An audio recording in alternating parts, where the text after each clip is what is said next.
Video के माध्यम से आज मैं आपको बताना चाहता हूं कि जो सीबीएसई बोर्ड ने जो एग्ज़ाम सैम्पल पेपर जो सेंड किया है 2021 के लिए, आप किस तरीके से एग्ज़ाम आने वाला है सीबीएसई बोर्ड में, तो उसको मैं आज सॉल्व करवाने वाला हूं। बेसिक और स्टैंडर्ड दो टाइप के हैं। यदि आपने अपना हमारा चैनल सब्सक्राइब नहीं किया तो चैनल को सब्सक्राइब कर दीजिए ताकि आने वाली जो वीडियो है उसका नोटिफिकेशन आपके पास पहुँचे। और आना काम स्टार्ट करते हैं। क्वेश्चन नंबर फर्स्ट में पार्ट 1A ले लिया हमने यहाँ पे।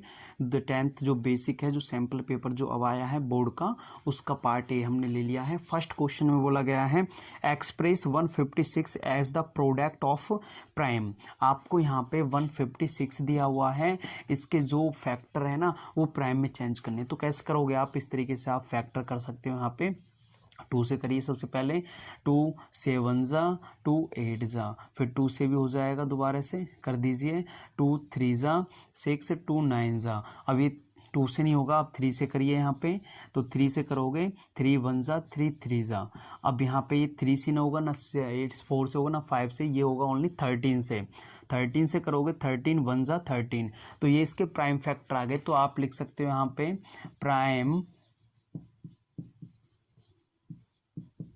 Prime factor of 156। तो क्या हो जाएगा यहाँ पे 2 × 2 × 3 × 13। ये इसका प्राइम फैक्टर आ गए। इस तरीके से आप सॉल्व कर सकते हो। चलते हैं नेक्स्ट क्वेश्चन की तरफ। क्वेश्चन नंबर टू में आपको फाइंड आउट करना है क्वाड्रेटिक पॉलिनोमियल, क्योंकि आपको सम ऑफ जीरोस दिया हुआ है 2 और प्रोडक्ट ऑफ जीरोस दिया हुआ है -8। अब आपको क्या करना है, क्वाड्रेटिक पॉलिनोमियल का जो फॉर्मूला होता है ये होता है x² minus sum of zeros x plus में product of zeros equal to 0। अब आपको पता है सम ऑफ जीरोस के स्थान पे क्या आ जाएगा, यहाँ पे सम ऑफ जीरोस 2 दिया हुआ है तो मैंने 2 लिख दिया यहाँ पे, और ये x का x आ गया प्लस में प्रोडक्ट ऑफ जीरोस के स्थान पे क्या आ जाएगा, -8 आ जाएगा इक्वल टू 0। यहाँ पे माइनस का साइन आ जाएगा, यहाँ पे x² आ जाएगा। x² यहाँ पे लिख दिया, -2x आ गया, माइनस प्लस क्या हो जाएगा, -8 आ गया इक्वल टू 0। ये क्वेश्चन आ गई, ये इसका आंसर है। इस तरीके से आप सॉल्व कर सकते हो। चलते हैं नेक्स्ट क्वेश्चन की तरफ। क्वेश्चन नंबर थर्ड में बोला गया है कि HCF 96 और 404 का वो 4 है। HCF दिया हुआ है, एलसीएम आपको फाइंड आउट करना है। ऐसा क्वेश्चन कभी भी आ जाए आपके पास तो एक फॉर्मूला यूज करना है। फॉर्मूला क्या है यहाँ पे, first number multiply second number is equal to HCF multiply में एलसीएम। ये फॉर्मूला यूज करना है। अब फर्स्ट नंबर क्या आपके पास, फर्स्ट नंबर आपके पास 96, तो इसके स्थान पे आपने लिख दिया 96 मल्टीप्लाई सेकंड नंबर क्या है 404 इज इक्वल टू एचसीएफ दिया हुआ है आपको 4, एचसीएफ दिया हुआ 4, एलसीएम नहीं दिया हुआ, तो एलसीएम आपको निकाल सकते हो। जो चीज हमें फाइंड आउट करनी है वो सबसे अलग होनी चाहिए। ये एलसीएम फाइंड आउट करना है तो ये इस नंबर को उठा के मैं यहाँ पे ले जाता हूँ। जब ये नंबर उठ के यहाँ पे चला जाएगा तो ये किस में जाएगा, यहाँ पे चला जाएगा, ये डिवाइड में। किस में चला जाएगा, ये पहुंच जाएगा डिवाइड में। कैंसिल आउट कर दो, 4 1 जा 0 1। अब इसकी इससे मल्टीप्लाई कर दीजिए, तो मल्टीप्लाई करोगे तो कितना आ जाएगा 96 आ जाएगा एलसीएम आपका निकल के। ये इसका आंसर है। इस तरीके से आप सॉल्व कर सकते हो। चलते हैं नेक्स्ट क्वेश्चन की तरफ। क्वेश्चन थर्ड में ही इसमें एक चॉइस में आपको क्वेश्चन दिया हुआ है, या तो इसे करिए या इसे करिए। इसको भी मैं बता देता हूँ, state the fundamental theorem of the arithmetics. इसकी स्टेटमेंट आपको बतानी है कि फंडामेंटल थ्योरम ऑफ अर्थमेटिक्स क्या होता है। इसका मतलब ये होता है कोई भी कंपोजिट नंबर होता है, सपोज करो मैंने लिख दिया यहाँ पे 10, it is a composite number. इसको किस में चेंज करना, एक प्राइम फैक्टर में चेंज करना। किसी कंपोजिट नंबर को एक्सप्रेस करना, फैक्टर बनाना किस में, प्राइम फैक्टर में, उसको ही हम state the fundamental theorem of arithmetics बोलते हैं। तो जैसे मैंने इसके प्राइम फैक्टर कर दिए यहाँ पे 2 5 जा 5 1 जा। इसी तरीके से जैसे मैंने यहाँ पे 20 ले लिया है, 2 10 जा 2 5 जा 2 5 1 जा। ये प्राइम फैक्टर मैंने एक्सप्रेस कर दिया, इसको ही state the fundamental theorem of arithmetics बोलते हैं। अब चलते हैं next question. Question number fourth की तरफ। नंबर 4 में जो आपके पास ये दोनों इक्वेशन दी गई है ना, इसको कंपेयर करना है, इनका रेशियो जो है ना वो कंपेयर करना है कि वो कांस्टेंट कंडीशन में होता है या इनकांस्टेंट कंडीशन में होता है। इस कंडीशन को फाइंड आउट करने के लिए आपको 3.2 की जो टेबल है उसको एक बार चेक करना होगा। आपको फाइंड आउट हो जाएगा शुरू की जो 2 कंडीशन होती है ना उसमें कांस्टेंट होता है और लास्ट की जो पहले लाइन वाली जो बचती है वो इनकांस्टेंट होता है। ठीक है, तो हम चेक कर लेते हैं इसमें कंडीशन क्या है। कंडीशन हमें कैसे देखनी होती है, यहाँ पे 1 है, जिसके साथ कोई नहीं होता उसका सहारा 1 होता है, सबका मालिक 1। तो यहाँ पे भी A1 का मान कितना है, यहाँ पे 1 है। ठीक है, B1 का मान कितना है, यहाँ पे -2 है और C1 का मान कितना है, यहाँ पे 0, क्योंकि नंबर ही नहीं है तो 0 मानना होगा। यहाँ पे देखिए इसी तरीके से हम यहाँ पे लिख लेते हैं वैल्यू को। A2 का मान कितना है, यहाँ पे 3 और B2 का मान कितना है, यहाँ पे 4 और C2 का मान कितना है, यहाँ पे -2। ठीक है, अब जो इनका रेशियो को कंपेयर कर लेते हैं भाई। A1 अपॉन में A2 इज इक्वल टू में 1/3। A1 का मान 1, A2 का मान 3, A1 का मान 1, A2 का मान 3। ठीक है, V1 अपॉन में V2 is equal to V1 का मान -2 और V2 का मान 4 हो गया। ऐसे C1 का मान कितना हो गया, 0 अपॉन में C2 का मान कितना हो गया आपके पास यहाँ पे -20। अब आप देख रहे हो जो नंबर कैंसिल आउट होता है कैंसिल आउट कर देते हैं, 2 1 जा 2 2 जा। ठीक है, 1/2 आ गया। 0 को इससे डिवीजन करोगे तो 0 ही आंसर आएगा। अब क्या यहाँ पे कोई नंबर इक्वल है, नहीं है, कोई भी नंबर इक्वल नहीं है, तो यहाँ पे A1 अपॉन में A2 is equal not B1 upon में B2। ये कंडीशन किसकी हो गई, ये कंडीशन हो गई कांस्टेंट की। फर्स्ट कंडीशन कांस्टेंट हो गया तो इसका आंसर हो गया कांस्टेंट। ठीक है, इस तरीके से आप सॉल्व कर सकते हो। चलते हैं नेक्स्ट क्वेश्चन की तरफ। Question number 5। क्वेश्चन नंबर 5 में बोला गया है A और B को प्राइम नंबर है और इनका HCF आपको निकालना है। अब A को प्राइम होता क्या, सबसे पहले तो ये जानना जरूरी है। को प्राइम ऐसे नंबर होते हैं, जैसे मैंने एग्जाम्पल के लिए 2 और 3 ले दिए यहाँ पे। अब ये ऐसा कोई नंबर आपके दिमाग में है कि जिस नंबर में ये दोनों नंबर आते हो, जिसकी टेबल में ये दोनों नंबर आते हो, जिस नंबर से ये दोनों डिवाइड हो जाते हो, ऐसा कोई नंबर है? आप बोलोगे 1 क्या आ जाएगा, 1 आ जाएगा। तो ऐसे नंबर जो ओनली 1 की टेबल में आए और किसी नंबर की टेबल में ना आए, ऐसे नंबर को को प्राइम नंबर बोला जाता है। जैसे मैंने ले लिया 6 और 17 ले लिया। आप देख रहे हो ये ओनली 1 की टेबल में आते हैं और किसी नंबर की टेबल में नहीं आते और किसी नंबर से डिवाइड नहीं हो सकते, तो ये नंबर क्या हो गए, को प्राइम नंबर हो गए। ऐसे नंबर को को प्राइम नंबर बोला जाता है। ठीक है, अब यही यहाँ पे बोला गया है A और B का जो को प्राइम नंबर है, तो इनका HCF क्या होगा। आपको पता है HCF क्या होता है, कॉमन फैक्टर जो दोनों में कॉमन आए उसको HCF बोला जाता है। अब यहाँ पे ये भी 1 से हो रहा है, ये भी 1 से, तो एक ही इसका क्या आएगा, कॉमन फैक्टर आएगा, HCF एक ही आएगा। तो हमेशा ध्यान रखना जो भी नंबर को प्राइम होंगे उसका आंसर हमेशा क्या आ जाएगा, HCF कितना आएगा, 1 आएगा। तो इसका आंसर 1 हो गया। इस तरीके से आप सॉल्व कर सकते हो। और हाँ, एक बात मैं आपको बता दूं, इसकी आपको PDF प्रोवाइड की जाएगी, लिखने और राइटिंग में उतारने की ज़रूरत है नहीं। और नहीं समझो यहाँ पे क्या हो रहा है। ठीक है, चलते हैं नेक्स्ट क्वेश्चन की तरफ। क्वेश्चन नंबर 6 में एक सर्कल दिया हुआ है, उसका क्या निकालना है, एरिया निकालना है सेक्टर का। सेक्टर कौन सा होता है, इसका एरिया जो रेडियस के द्वारा घेरा हुआ है। ये छोटा एरिया यहाँ पे, इसका एरिया निकालना है आपको। यहाँ पे रेडियस दी गई 6 सेंटीमीटर और एंगल जो बना हुआ है वो दिया हुआ है 60 डिग्री। तो इसका एरिया आपको निकालना है। तो यहाँ पे एरिया का रूल क्या होता है, एरिया ऑफ सेक्टर होता है, एरिया ऑफ सेक्टर होता है थीटा अपॉन में 360 पाई r स्क्वायर। ये होता है यहाँ पे थीटा कितना आपके पास यहाँ पे 60 डिग्री है, अपॉन में 360 आ गए यहाँ पे। ठीक है, और यहाँ पे पाई का मान क्या लेना, 22/7। कितना लेना है, 22/7 लेना है।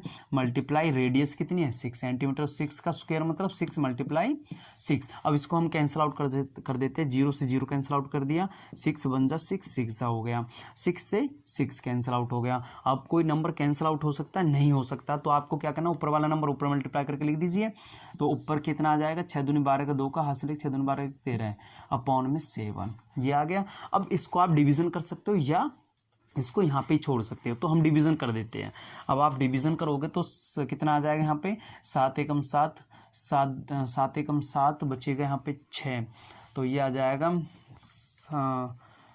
7 8 56, 7 8 56, तो यहाँ पे 62 में से 56 जाएगा तो 6 बचेगा, पॉइंट लग जाएगा यहाँ पे 0, तो 8 जा, तो ओनली हम इतना ही करते हैं, आगे ले जाने की ज़रूरत नहीं है। तो ये आपका आ गया सेंटीमीटर स्क्वायर, ये इसका आंसर आ गया। इस तरीके से आप सॉल्व कर सकते हो। चलते हैं नेक्स्ट क्वेश्चन की तरफ।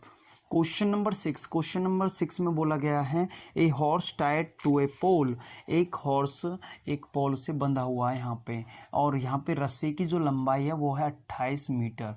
अब 28 मीटर है रस्सी की लंबाई, तो find the parameter of the field where the horse can the grazing, मतलब जो हॉर्स है वो कितने एरिया में, मतलब कितने कहाँ तक ये चढ़ सकता है, ये आपको देखना है। इसकी लेंथ आपको बतानी, इसका पैरामीटर कितना राउंड लगा सकता है, कितना एरिया घेर सकता है, कितना लेंथ होगी जिस एरिया को ये घेरेगा, उसकी लेंथ कितनी होगी ये आपको देखना है। तो उसके लिए हमें क्या करना होगा, पैरामीटर निकालना होगा।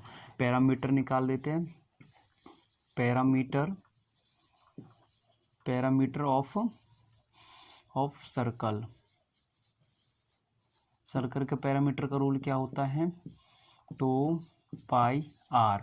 अब यहाँ पे 2 आ गया, पाई का मान क्या लेना है, 22/7 लेना है, मल्टीप्लाई में, और यहाँ पे रेडियस कितनी 28। अब इसे कैंसिल आउट कर देते हैं, 7 एकम 7 चौक 28, इन दोनों को मल्टीप्लाई कर देते हैं, 22 दूनी 44, 44 चौका कितना होता है 4 चौक 16, हाँ से लेकर 4 चौक 16 17 है, इतने मीटर इसका लेंथ हो गई।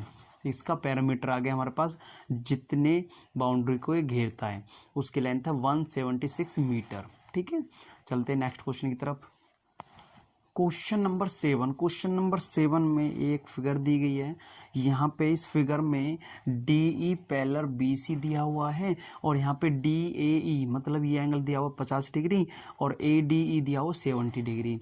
तो आपको फाइंड करना है ये एंगल फाइंड आउट करना है, BCA ये एंगल आपको फाइंड करना है।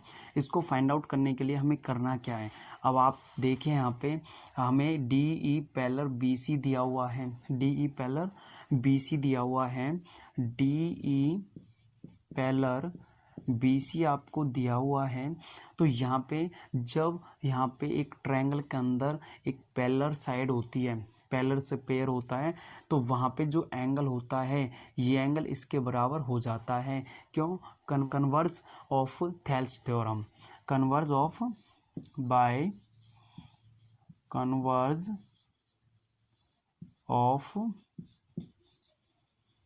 Thales theorem.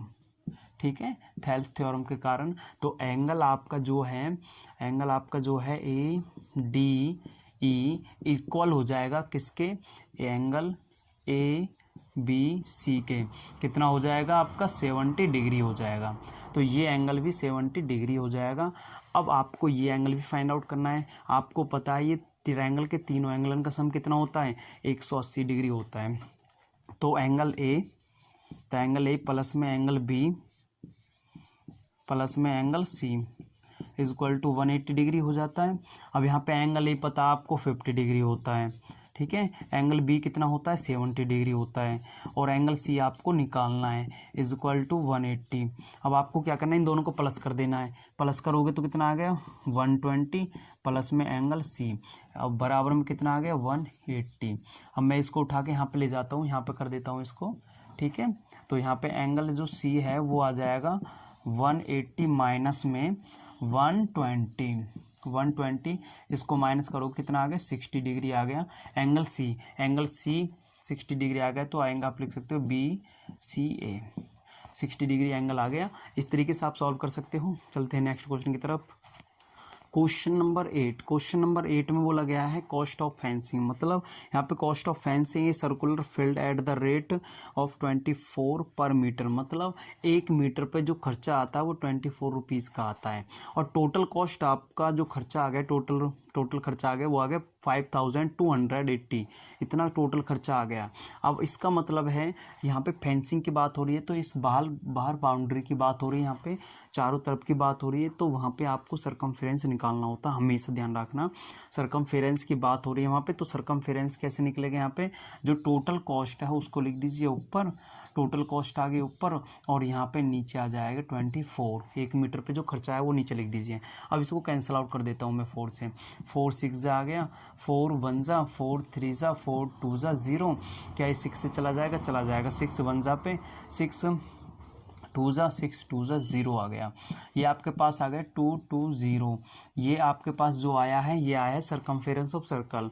अब यहाँ पे इस रूल हम लिख देते हैं, सरकमफेरेंस का रूल क्या होता है, 2 पाई r इज इक्वल टू क्या आ जाएगा 220।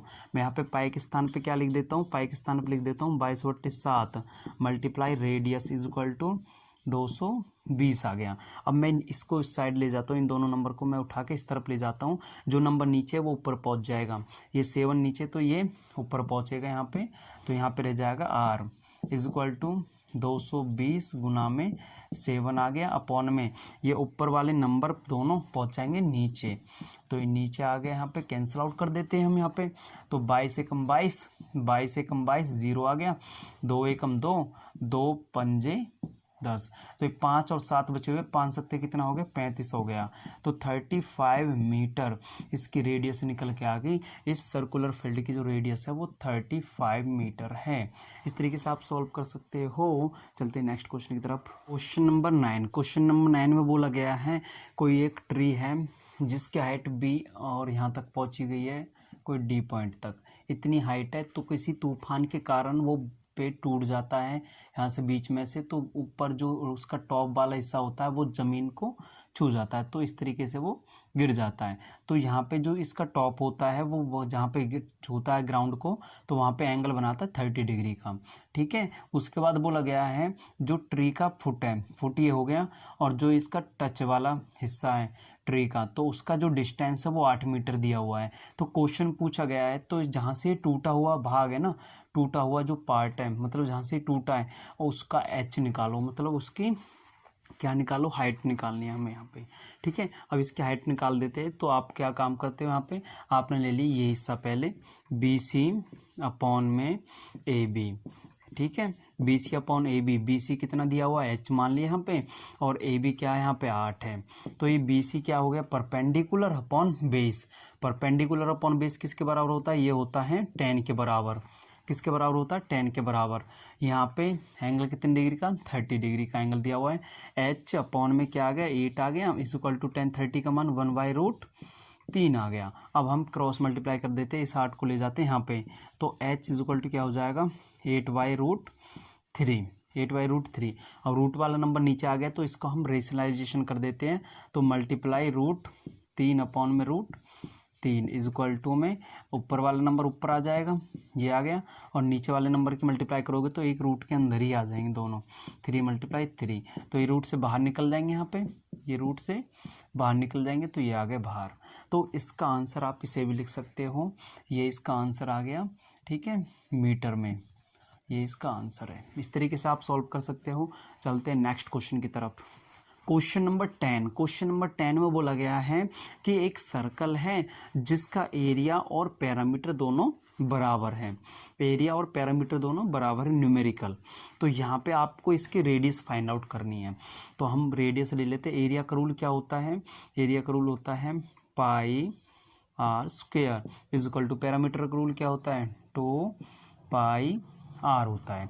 अब इक्वल में वो नंबर कैंसिल आउट हो सकते हैं जो सेम होते हैं, तो यहाँ पे पाई से पाई कैंसिल आउट हो गया, ठीक है, और यहाँ पे एक आर है, तो एक आर से एक आर कैंसिल आउट होगी, तो बची यहाँ पे एक आर इज इक्वल टू में 2, तो आपके पास रेडियस आ गई इसकी 2, ठीक है, 2 यूनिट आ गई, ये इसका आंसर है। चलते हैं नेक्स्ट क्वेश्चन की तरफ। क्वेश्चन नंबर 11, क्वेश्चन नंबर 11 में पूछा गया right the empirically relationship among the means median mode means median mode का जो रिलेशन है उसके बारे में आपको बताना है। ऐसा कौन सा रिलेशनशिप है वो ये है 3 median is equal to mode plus में 2 मीन्स। ये एक फॉर्मूला भी बना हुआ है। यदि आपको इनमें से दो चीज़ दी जाए तो तीसरी आप फाइंड आउट कर सकते हो आसानी से, ठीक है। ये means 3 median is equal to mode plus में 2 मीन्स, ये एक फॉर्मूला भी बन चुका है, ठीक है। और ये रिलेशनशिप भी हो गया, इससे याद कर लेना, वेरी इंपॉर्टेंट है ये, ठीक है। चलते हैं नेक्स्ट क्वेश्चन की तरफ। क्वेश्चन नंबर 12 में बोला गया है कि एक BC एक लाइन है, लाइन सेगमेंट है BC, जो कि इंटीरियर जो रेशियो है उसका 3:5 में डिस्ट्रीब्यूट है, 3:5 में डिस्ट्रीब्यूट है। तो उसके बाद बोला गया है ड्रॉ ए रे, BX से रे ड्रॉ करो, जो कि वहाँ पे एंगल CBX बनता है, एंगल CBX बन गया। तो उसमें बोला गया है कि यहाँ पे आप what will we the minimum number of point to be the located at the equal distance. इस रे पे आप कितने इक्वल पॉइंट या कितने पार्ट आप इक्वल बना सकते हो, ये आपको बताना है। तो इसका मतलब ये है कि यहाँ पे 3 जो रेशियो आया है और ये 5 जो रेशियो आया था, इसका मतलब है पॉइंट से पहले इसके यहाँ पे 3 हिस्से हो गए और यहाँ पे हो गए 5 हिस्से, वो भी बराबर, ठीक है। ऐसे ही इस लाइन पे इसके 3 हिस्से यहाँ पे बन जाते हैं, 1 2 3, 1 2 3, 3 हिस्से यहाँ बन जाते हैं और 5 हिस्से इसके यहाँ पे बन जाएंगे, ठीक है।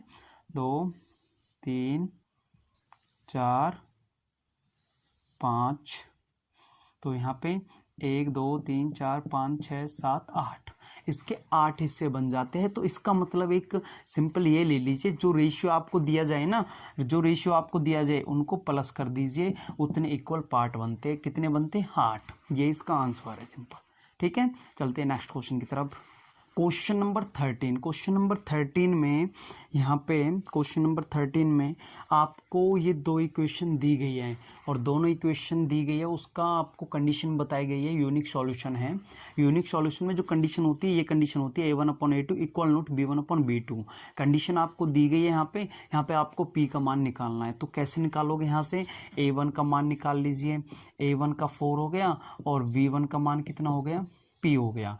ऐसे वहाँ से वैल्यू निकाल लीजिए आप। यहाँ पे A2 का मान कितना हो गया? 2 हो गया और B2 का मान कितना हो गया?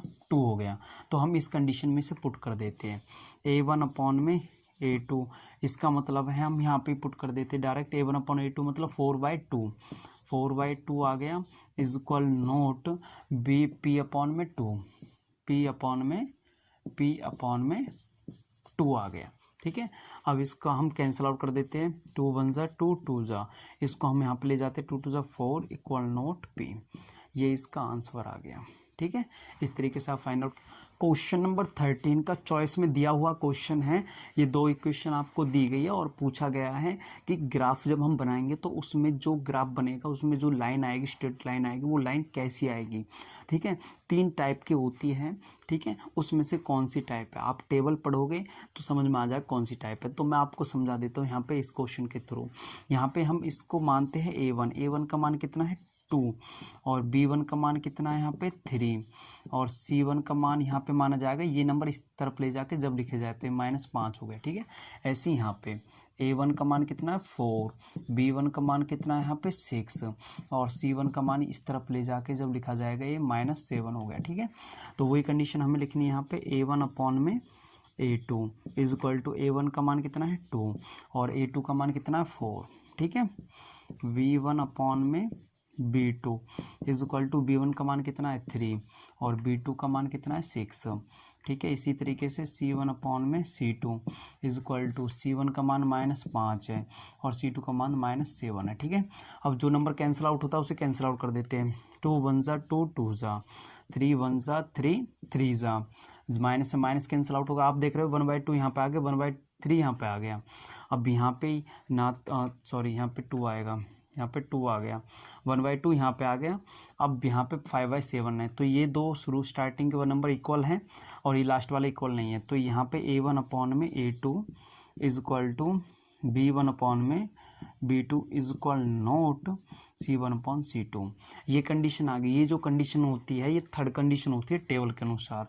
तो ये यहाँ पे कंडीशन जो स्ट्रेट लाइन जो बनेगी वो पैरेलल लाइन बनेगी। यहाँ पे क्या बनेगी, पैरेलल लाइन बनेगी यहाँ पे, ठीक है, पैरेलल लाइन आ जाएगा इसका आंसर। तो इस तरीके से आप सॉल्व कर सकते हो। चलते हैं नेक्स्ट क्वेश्चन की तरफ। क्वेश्चन नंबर 14 में नंबर ऑफ रेड बॉल दी हुई 3, नंबर ऑफ ब्लैक बॉल दी हुई 5, टोटल कितनी हो गई, 8 बॉल हो गई। इसकी प्रोबेबिलिटी आपको निकालनी है, प्रोबेबिलिटी निकालनी है कि रेड बॉल आने की, ठीक है। तो रेड बॉल आने की प्रोबेबिलिटी क्या हो जाएगी, यहाँ पे रेड बॉल आने की प्रोबेबिलिटी हो जाएगी यहाँ पे। तो आपको हमेशा पता है कि जब हम प्रोबेबिलिटी निकालते तो टोटल नंबर नीचे आता है, टोटल कितना 8, और यहाँ पे रेड बॉल की संख्या कितनी है 3। तो ये इसका आंसर आ गया। इस तरीके से आप फाइंड आउट कर सकते हो। इसका चॉइस वाला क्वेश्चन है, उसको और करवा देता हूँ अभी।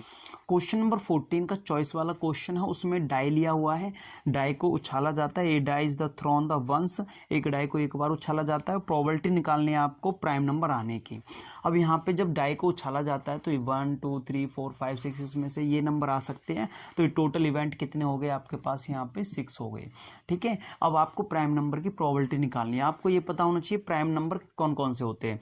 इसमें से 2 हो गया, 3 हो गया, 5 हो गए प्राइम नंबर। तो कितने नंबर हो गए ये टोटल नंबर हो गए 3। कितने नंबर हो गए टोटल, ये 3 नंबर। तो प्राइम नंबर की प्रोबेबिलिटी निकालनी है तो P, तो प्राइम नंबर की प्रोबेबिलिटी आप निकाल सकते हो। प्राइम नंबर की प्रोबेबिलिटी आपको निकालनी है। आपको पता है टोटल हमेशा नीचे आता है, टोटल कितना 6 है, प्राइम नंबर के नंबर कितने हैं 3। कैंसिल आउट कर दो, 3 बन जाए, 3 2 जाए, ये आ गया आपके पास 1/2। ये इसका आंसर है। चलते नेक्स्ट क्वेश्चन की तरफ। क्वेश्चन नंबर 15, क्वेश्चन नंबर 15 में बोला गया है ए tower stand the vertically on the ground. एक टावर खड़ा हुआ वर्टिकली, ये ग्राउंड मान लिया, और इससे वर्टिकली एक टावर खड़ा हुआ है। From a point on the ground, ground के एक पॉइंट से, which is 15 metre away from the foot of the tower, tower का जो फुट है और इस पॉइंट से जो डिस्टेंस है वो 15 मीटर है, ठीक है। The angle of elevation of the top of the tower, tower के टॉप का जो एलिवेशन एंगल है वो 60 डिग्री है, ठीक है। Find the height of tower, आपको हाइट फाइंड आउट करनी है टावर की, इसलिए हमने h मान लिया। तो आपको क्या करना है, यहाँ पे आपने ट्रायंगल लिया, यहाँ पे मीन ट्रायंगल ABC, तो वही सेम ऐसा क्वेश्चन हमने करा हुआ है। तो हमने ले लिया यहाँ पे BC अपॉन में AB, BC अपॉन AB ले लिया। BC ये साइड हो गई, AB ये हो गई। तो BC हमने h मानी है और AB क्या मानी यहाँ पे 15 है।